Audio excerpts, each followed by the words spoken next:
Okay, today we're going to go over the dumbbell Bentover row. It's going to be our exercise of the week. What I want to really quickly go over first is just a row itself. So if you're in like a row position in like a seated row machine and you're rowing back, you don't want to have the row go through your shoulder. Okay, you don't want to go through your glenohumeral joint or the ball and socket joint. That's meant for mobility. You're not meant to pull through that one and strengthen that one. Okay, you want to make sure you're set in a good position.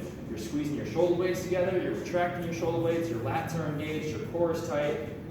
Driving those elbows straight behind you, forward, squeezing them together, releasing them together. Okay, so for a dumbbell bent over row, grab some dumbbells, set them up in a good position. So you want to be the weight on your heels, pick them up, stand up nice and tall, set the glutes, set the abs, get your shoulders back in place, push your butt back until you're about at a 45-degree angle. You can go a little lower if you have the mobility.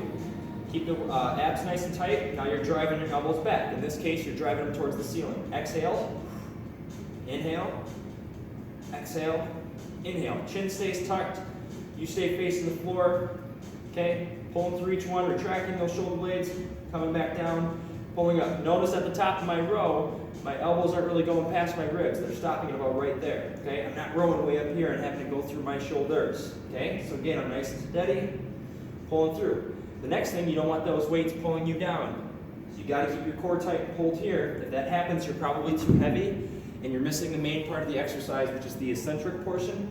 You got to resist that there too with your back. Those same muscles pulling back up. Okay? Going through your rows that way. It's a really good back exercise that you got to get right when you're in this position. You're pulling through. It's the dumbbell bent over row.